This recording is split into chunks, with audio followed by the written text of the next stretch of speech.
Hello, I'm David Holm. I'd like to welcome you to Family Talks. Today on Family Talks, our guest is Jill Narrway. Jill is the Associate Director for Camping and Youth for the West Virginia Baptist Convention. So welcome, Jill. Hi, David. Good to be here. A lot of you know Jill from Cowan, but today we're going to be talking about something a little different. We're going to be talking about Youth Leader Corps. A lot of us know it simply as YLC. So Jill, tell us a little bit about YLC, maybe even for those who have heard of those initials but aren't really sure what YLC is.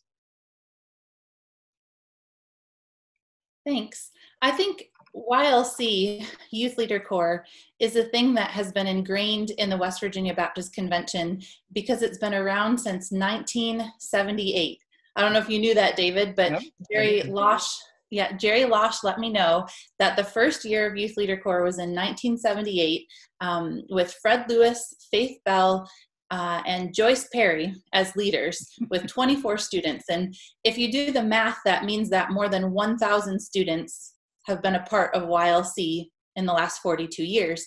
But what YLC is, Youth Leader Corps, is a 5-weekend experience, normally starting around August and ending in March or April, where students come apart from their local church.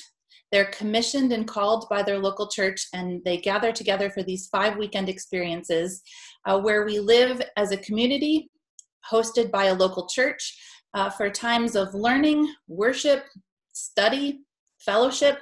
And after each weekend, here's one thing I don't know people know, but YLC is not just the 5-weekend experience where you come and you get those things on those 5 weekends, but after each weekend, the student is sent home with homework to do with an advocate in their local church to further develop these skills and find their place in ministry.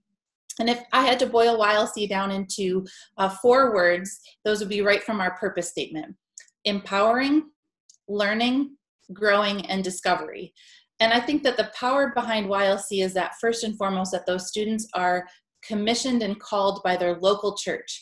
And what we are is a partnership ministry to grow the discipleship and leadership skills of youth, 10th and 11th grade students from across West Virginia.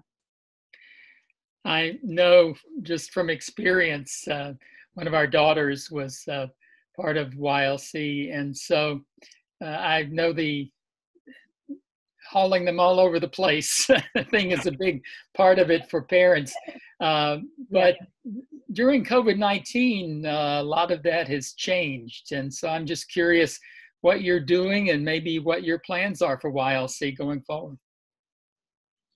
Yeah, it definitely is yet another ministry to have to ask the critical questions of what we do, why we do it, and how could we and should we still be doing in the middle of a pandemic. And obviously we have to make some really hard decisions, some critical decisions. The typical model of being hosted in a local church where we spend Friday night through Sunday afternoon together right now does not seem to be the smart decision. And that's a really hard thing because part of the power of YLC in the past has been that communal living aspect of spending that entire weekend together. But what we've decided as leadership is that it is not the time to let YLC go just because what we are used to can't be this year. And so we are looking at potentially this year expanding to 6 meetings, but that's because when taking out that long weekend aspect, doing 6 Saturdays. Now, if those Saturdays are able to be in person, as we watch the health metrics and all of the safety procedures that were given by the governor, or if those have to be Zoom sessions. Some of our material this year will be pre-recorded videoed sessions for students to do back at home, watching with their youth leader or their advocate, really being able to have that be the context that they have discussion, whereas discussion isn't so easy by Zoom. So right now we're calling it a hybrid model, David, and I'm working with Jonathan Delgado out of Emmanuel in Parkersburg as we develop this, and we're looking to be the thing that I think we've had no choice but to be during the pandemic, and that's flexible and to adapt to whatever situation happens over the next couple months. We've set aside dates but exactly how each of those weekends will work will depend on following all those metrics, just like our churches and our school systems are doing. Well, I think one of the things that you said is really important. Certainly it's needed now. And I know we even talked about this, I think, at staff meeting, the idea that, at some point, eh, we've got to quit just cancel, cancel, cancel. You've got to find ways to find new ways to do ministry during this time. And certainly what you folks did at Cowan this summer with Camp in a Box was phenomenal. And so I'm sure YLC, whatever plan you come up with for that is going to be something that's going to be great as well. If, let's say I'm a pastor and there's a kid or some kids in our church that I think might be good candidates for YLC, what path would I take to connect them? Well, what we have available on the WVBC webpage, if you go under ministries and to youth, you can download the nomination process. So each student, and I think that this is important, this is a critical part of the YLC program, is that the students are called and commissioned by their local church. So as you just started it out, David, that's perfect, is that there is a ministry leader in the local church who has identified a youth who has leadership potential. This doesn't mean that they're polished and perfect. This means that when you look at that student, you see someone who has a heart for the Lord and that God is growing their ministry capabilities. And so that's where the nomination process comes in. You fill out, as the pastor or youth leader, the nomination form. The student has some information. The leader from the church has some information. And then when we receive that, the students who we accept will receive some paperwork back for them to fill out about themselves. So that's step one. But if you have any questions about that, feel free to give me a call or an email. I'd be happy to talk to you about that. Also, some pastors are asking, how do I know if YLC is right for my student? Give me a call. Let's talk through the student that you're thinking about, what they're looking through with their life, also their time commitments. And especially in this particular time, knowing that student has the support from the family, but also the local church. They might need support with technology, with transportation. All of those are things to have as a consideration. It's a wonderful way to identify leaders, young leaders, and potential young leaders in your church. And I know as we look down the road as far as leaders in our churches, pastors, all those kinds of things, a lot of our folks have gotten their start here. I'm sure that there are people who are watching this that can remember their days in YLC and how that developed their leadership skills to help them to serve in the places they're serving now. So glad to see that going and adapting and doing some great work. Anything else you want to tell us about or add to the story?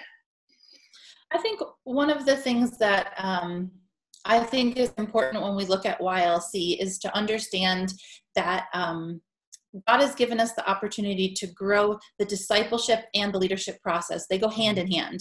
That you can't grow in the specific role in ministry that God has for you if you don't also grow in your discipleship. And I think some of the power of YLC is in teaching students more about themselves, but teaching is almost the wrong word. The word that I identified before comes right out of our purpose statement, that they learn about themselves, that they grow in their faith. Our sessions are intentionally put to help them to go through a process of understanding who they are, who God has created them to be, growing in the basic understanding of the basics of our faith principles, how having those affects how we live on a daily basis. And then as we put this whole package together, they learn more about potentially what the specific ministry God has called them to do and the leadership skills required to do that. And I think that that's the power of YLC, of how it puts all of that together over a multi-month process to pour into students and to grow them. And like you said, when you look around the convention, just person after person after person, either they or their children were impacted by YLC. And I'm excited to see how God will use this in this time of this crisis and this pandemic, and how he'll grow like never before the leaders within our churches. It's a privilege that God has given us, no doubt. And it's part of my job, like you said, most people know me from Camp Cowan, and I love camping, no doubt about it. But there's something so special about YLC. So that's why I was so thankful when you gave me the opportunity to share with you about that today. Well, thank you so much for being with us. And you can take Jill up on her offer to contact her if you have questions, or if there are particular students you'd like to just talk through with her about YLC. Her email address is jill@wvbc.org. Or if you want to just contact contact your area minister, and they can certainly put you in touch with Jill. So thank you so much again. Hope things go well as you get the kids back to school, and all the things that you're doing in addition to what you do for the conventions. So thanks so much for joining us today. And we look forward to seeing you next week on Family Talks.